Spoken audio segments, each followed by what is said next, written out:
नाम रवीना है। मेरा संबंध गुजरात के एक छोटे से गांव से है। मैं एक आम सी शक्ल सूरत की गरीब लड़की हूँ, जिसके ख्वाब बहुत ऊंचे ऊंचे थे। मेरा दिल चाहता था कि अपने छोटे से घर से निकलकर किसी बड़े से महल में रहूं। मुझे पूरा यकीन था कि एक दिन मेरे सारे ख्वाब पूरे हो जाएंगे। मेरे 4 बहन भाई और थे जो मुझसे छोटे थे, और मेरे पिता मामूली सी तनख्वाह पर एक फैक्ट्री में काम करते थे।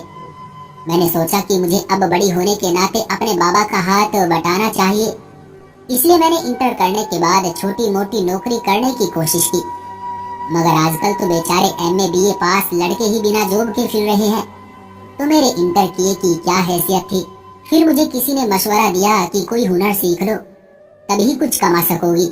2-3 साल प्राइवेट स्कूल के धक्के खाने के बाद मैंने एक पार्लर में काम सीखना शुरू कर दिया, ताकि उसी से कुछ पैसे कमा सकूं। दिन के वक्त में पार्लर में काम करती थी और शाम को कुछ बच्चे ट्यूशन पढ़ने आ जाते थे, तो गुजर बसर हो जाती थी। हमारा घर एक छोटे से इलाके में था और मैं काम सीखने शहर के एक पार्लर में जाती थी। इस तरह आने जाने में बहुत किराया लग जाता था। मैंने टाउन के पास ही किराए पर घर ढूंढना शुरू कर दिया। खुशकिस्मती से कम किराए पर मुझे एक घर मिल गया और हम सब वहां शिफ्ट हो गए। मैं बड़ी लगन से काम सीख रही थी और मेरी पार्लर वाली दीदी मुझसे बहुत खुश थी। उसका कहना था कि एक दिन मैं बड़ी मेकअप आर्टिस्ट बनूंगी।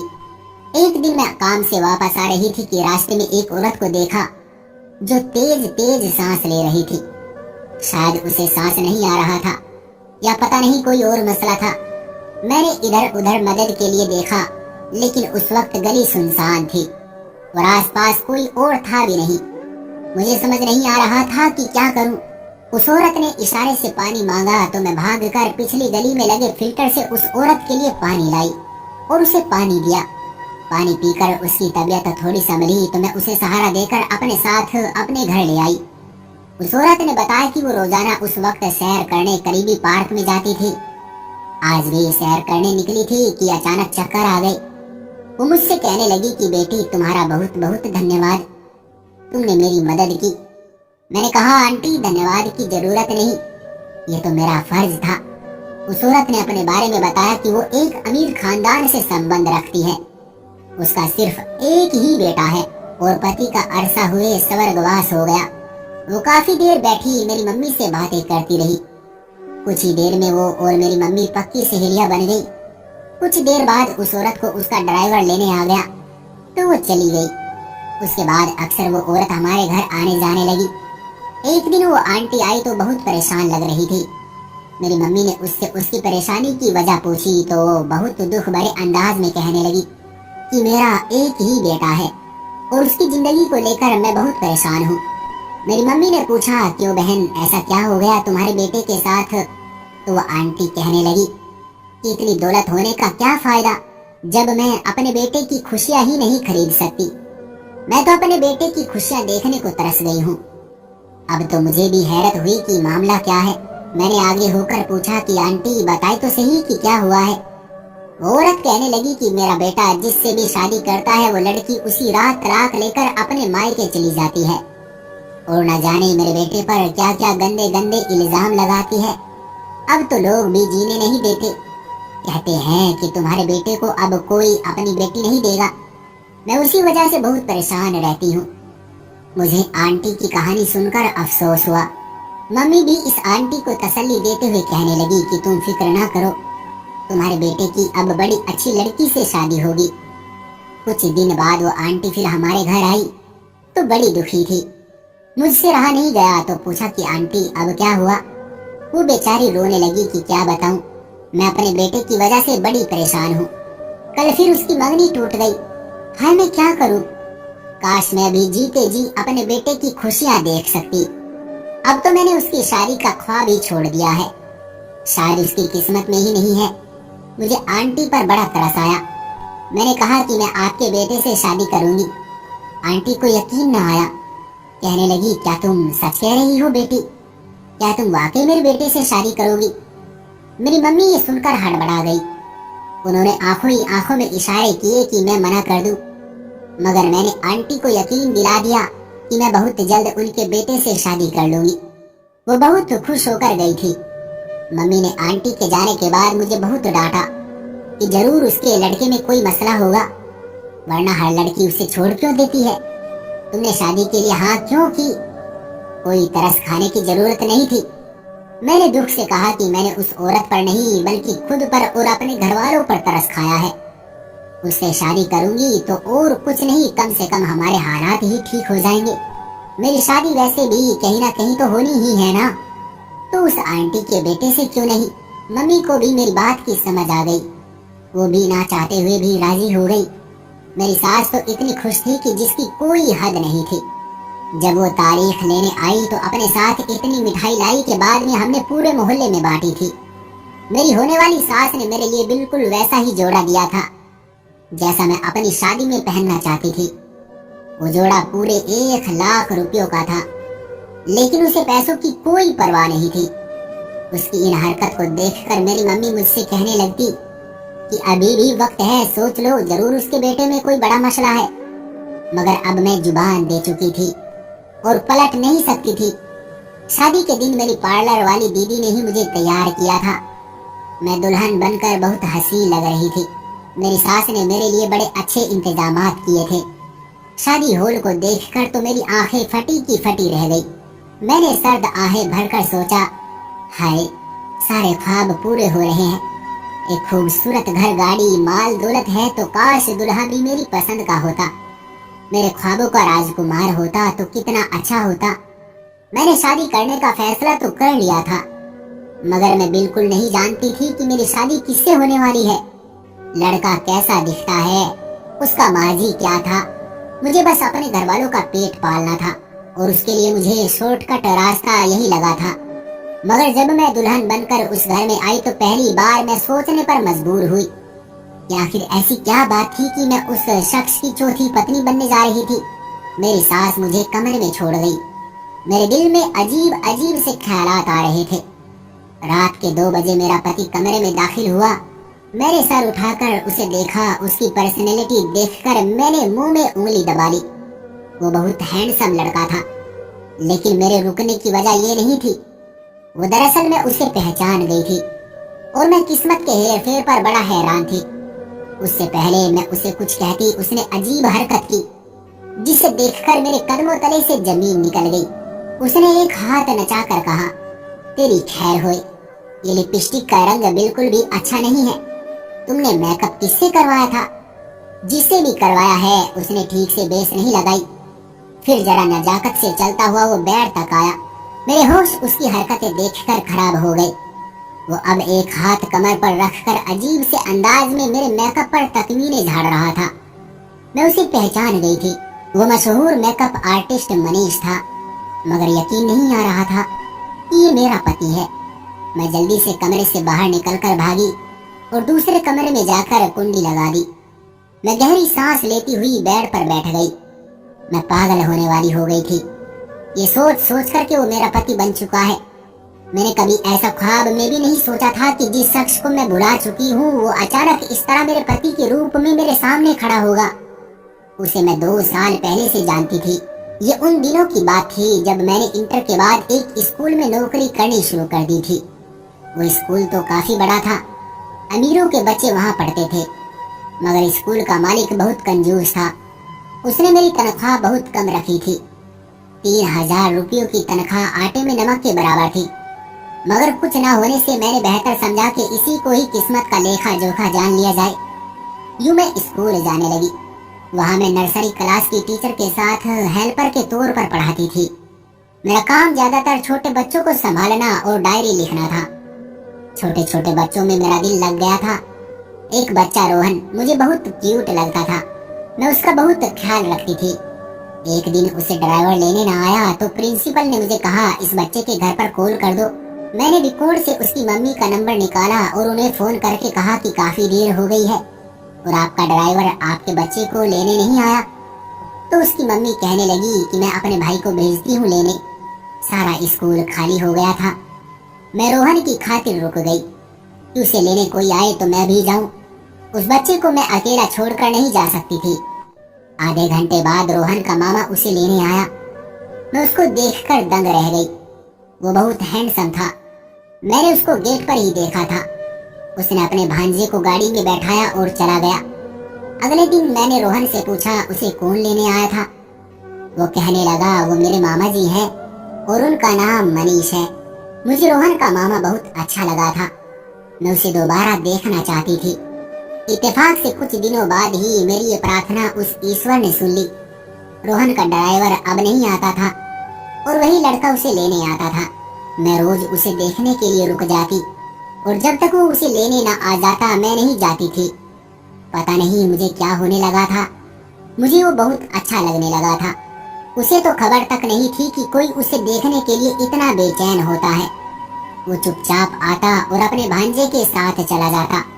मेरा बड़ा दिल चाहता था उससे बात करने को, लेकिन कभी हिम्मत ही नहीं होती थी। एक दिन बच्चों की पेरेंट्स मीटिंग थी और उसी दिन मेरी तबीयत भी बहुत ज्यादा खराब थी, इसलिए मैं ना जा सकी और मैंने छुट्टी कर ली। अगले दिन मैं स्कूल गई तो मेरी साथी टीचर हंसते हुए मुझसे कहने लगी कि तुम्हें पता है कल रोहन की मीटिंग के लिए कौन आया था? मेरे पूछने पर कहने लगी उसका मामा आया था। बल्कि पता नहीं वो मामा था या किन्नर था। इतना कहकर वो ऊंची आवाज से हंसने लगी। मैंने हैरत से पूछा कि ठीक तरह से बताओ, तो कहने लगी रोहन का मामा अजीब तरह से बोल रहा था और लड़कियों की तरह हाथ नचा नचा कर बातें कर रहा था। साफ लग रहा था कि वो लड़का नहीं, बल्कि उसने इतना कहा तो मैंने उसे टोकते हुए कहा कि बस करो। फिर मैं उसकी बात सुने बगैर ही वहां से उठ खड़ी हुई, क्योंकि मुझे उसके बारे में ऐसी बातें बुरी लग रही थी। पता नहीं क्या सच था और क्या झूठ, मगर उसके बाद से वो कभी रोहन को लेने नहीं आया। मेरे बारे में उस टीचर को पता लग गया था कि मैं मनीष को पसंद करती हूँ। फिर उसने बाकी टीचर को भी बता दिया। सब टीचर मेरा मजाक उड़ाती थी और मुझे ताने देती थी कि देखो ये लड़की एक किन्नर को पसंद करती है, और मैं उनसे लड़ पड़ती थी कि उसे ऐसा ना कहो। मुझे उन टीचर की बात पर भरोसा नहीं था, इसलिए मैंने तंग आकर वो स्कूल ही छोड़ दिया। मेरी ख्वाहिश थी कि मैं एक बार अपनी आंखों से देख लेती कि क्या सच है और क्या नहीं। मुझे उसके घर का भी पता नहीं था। मेरा दिल बहुत बेचैन था कि उसको कैसे देखूं, कैसे मालूम करूं कि वो टीचर ठीक कह रही थी या नहीं। एक दिन मैं अपनी दोस्त के घर गई हुई थी। जब मैंने उसके कमरे की खिड़की से बाहर देखा तो बाहर लॉन में बैठा हुआ था। मैं उसे देखकर हैरान रह गई थी। फौरन अपनी दोस्त से पूछा कि ये कौन है, तो वो कहने लगी कि मेरे भाई का दोस्त है। मेरा भाई और ये मेकअप आर्टिस्ट बनने का इरादा कर रहे हैं। बेचारा वो है, तुम समझ तो गई होगी, मेरी दोस्त ने रूखे से अंदाज में कहा। मैंने गौर से बाहर देखा तो वो उस तरह हाथ हिला हिला कर बातें कर रहा था जैसे औरतें करती हैं। मुझे उस टीचर की बात सच लगी और मेरी दोस्त भी तो कह रही थी कि वो लड़का नहीं बल्कि कुछ और था। मैंने मायूसी से मुंह फेर लिया। उस वक्त मुझे अपने आप से नफरत महसूस हुई कि मैं किसे प्यार करने लगी थी। उस दिन के बाद से मैंने उसे अपने दिलो दिमाग से निकाल दिया था। बाद में मुझे अपनी दोस्त के जरिए ही पता चला था कि वो एक मेकअप आर्टिस्ट बन गया है। मैं पूरी तरह से एक लड़की थी और मेरा हक था कि एक पूरे मर्द से शादी करती, ना कि उस जैसे इंसान से जिसे दुनिया अजीब अजीब नामों से पुकारती है। मैंने शुक्र किया कि मैंने वक्त रहते अपने आप को रोक लिया। बाद में भी मेकअप के सेमिनार में उसे मैं 2-3 बार देख चुकी थी और मेरा शक यकीन में बदल चुका था कि वो वही था जो मुझ समेत पूरी दुनिया समझ रही थी। कमरे के दरवाजे पर दस्तक हुई तो मैं चौंक कर उठ बैठी। मेरा सोच सोच कर दिमाग फटा जा रहा था कि मेरी शादी किससे हुई। मैंने बैठे बैठे ही चिल्लाकर पूछा कौन है। मेरी सास की आवाज आई, रवीना बेटी मैं हूँ, दरवाजा खोलो।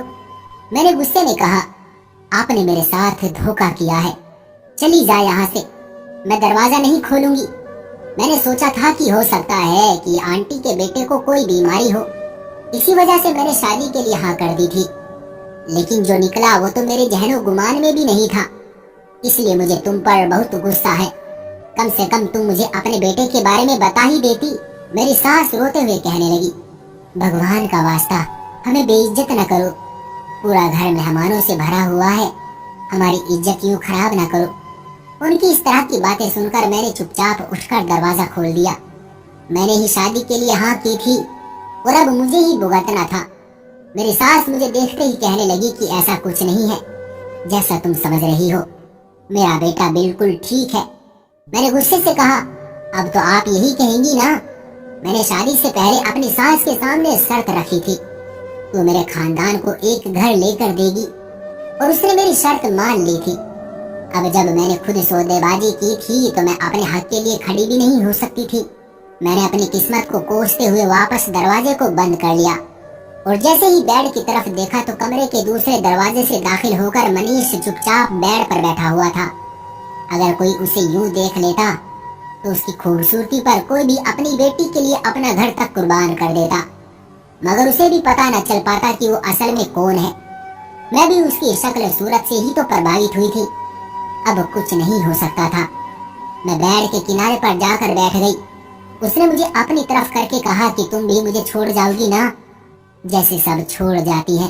अब की बार उसकी आवाज बड़ी अलग थी, खूबसूरत और मर्दाना थी, लेकिन मैं जानती थी कि ये उसकी असल हकीकत नहीं है।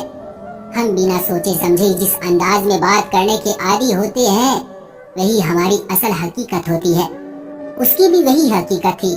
लड़कियों की तरह हरकतें और बातें और नजाकत में उसे क्या बताती कि मैं चाहते हुए भी उसे छोड़ नहीं सकती थी। मैं बड़े दावे करके उसकी जिंदगी में शामिल हुई थी। मैंने शादी नहीं, एक जुआ खेला था, जिसमें हार सरासर मेरी थी। अपने घर वालों को तो मैं अच्छी जिंदगी दे चुकी थी। अब मेरा पता नहीं क्या होना था। मैं उसे जवाब दिए बगैर एक तरफ सिमट कर सो गई। रात को ख्वाब में भी यही आता रहा कि मेरा हर तरफ मजाक बन रहा है कि मैंने किससे शादी कर ली। मैं सुबह उठी तो मुझसे भी पहले ही उठ चुका था। वैसे तो उठते बैठते और चलने फिरने के अंदाज से वो बेहतरीन मर्द लगता था, लेकिन जब बात करता था तो उसकी पोल खुल जाती थी और उससे हीन सी महसूस होने लगती थी। मैं पार्टी के लिए तैयार होने लगी तो उसने इजहार किया कि वो आज के फंक्शन के लिए मेरा मेकअप खुद करेगा। मैं चुपचाप उसके सामने बैठ गई। उसने मुझे इतना खूबसूरत तैयार किया कि हर कोई देखता ही रह गया। लोगों ने मुझे देखा तो वो मेरे भाग्य से जलने लगे, लेकिन कुछ लोग मुझ पर हंस भी रहे थे कि बेचारी लड़की की किस्मत देखो, उससे मिला भी तो कौन। मैं बहुत डिप्रेशन में थी कि मैंने अपने साथ ये क्या कर लिया है। मेहमानों के जाते ही मैंने अपना कमरा अलग कर लिया। मैं हरगिज उसके साथ रहना नहीं चाहती थी। मेरी सास ने मुझे कुछ ना कहा, क्योंकि मैंने उसे साफ साफ कह दिया था कि अगर वो इस मामले में कुछ बोलेगी तो उसकी पहली बहू की तरह मैं भी घर छोड़कर चली जाऊंगी। फिर मेरी सास ने मुझे कुछ नहीं कहा। मैं अपनी मर्जी से सोती जागती थी और मेरी हर मुमकिन कोशिश होती थी कि उसके किन्नर बेटे की शक्ल तक ना देखूं। उनकी इज्जत के लिए इतना ही काफी था कि मैं उस घर में मौजूद थी। मेरी 2 नंदे थी। उन्होंने भी मुझसे बात करने और समझाने की बहुत कोशिश की और आखिर मायूस होकर वो अपने घरों को वापस चली गई। एक दिन मैं किचन में अपने लिए खाना लेने गई तो अपनी सास के कमरे के सामने से गुजरते हुए मुझे अपना नाम सुनाई दिया। मैं ठिठक कर रुक गई और कान लगाकर सुनने लगी। मेरी सास अपने बेटे यानी मेरे पति से कह रही थी कि तुम रवीना को सब सच बता दो, और वो इनकार कर रहा था कि नहीं, अगर उसको बताया तो यकीन नहीं करेगी और मुझे छोड़कर चली जाएगी। मैं हैरत से सोचने लगी कि उन लोगों ने अभी भी मुझसे कुछ छुपाया हुआ था। मैंने और सुनने की कोशिश की, मगर अब वो चुप हो गए थे। मैं फिर वापस अपने कमरे में चली आई। अब उस सच का कैसे पता करूं जो उन माँ बेटे ने मुझसे छुपाया हुआ था। उसके लिए मुझे अपने पति के कमरे में रहना पड़ता ताकि मुझे सच्चाई का पता चल सके कि वो क्या करता है। मैंने अपना सामान उठाया और पति के कमरे में शिफ्ट हो गई। उसे मैंने सख्ती से कह दिया कि मुझसे दूर रहा करे। एक दिन वो फोन पर किसी से बात कर रहा था कि मैं 10 मिनट में आता हूँ। वो घर से निकला तो मैं भी उसके पीछे निकल खड़ी हुई कि अब ये कहाँ जाता है। वो एक प्राइवेट क्लिनिक में दाखिल हुआ था जिसके दरवाजे पर लिखा था कि मर्दाना मर्ज का इलाज किया जाता है। मैं सोचते हुए हैरान थी कि वो यहाँ किस सिलसिले में आया है। फिर सोचा कि मर्द होगा तो यहाँ मर्दाना मर्ज का इलाज कराने ही आएगा ना, और वापस आ गई। कुछ दिनों बाद मेरी छोटी नंद के यहाँ बेटा हुआ तो उसने एक पार्टी रखी और हम सब घर वालों को भी बुलाया। मैं जाना तो नहीं चाहती थी, मगर अपनी मम्मी के मजबूर करने पर चली गई।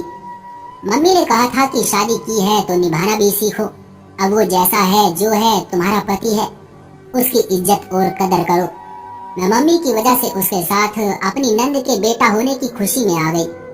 वहाँ मुझे वही स्कूल वाली टीचर मिली।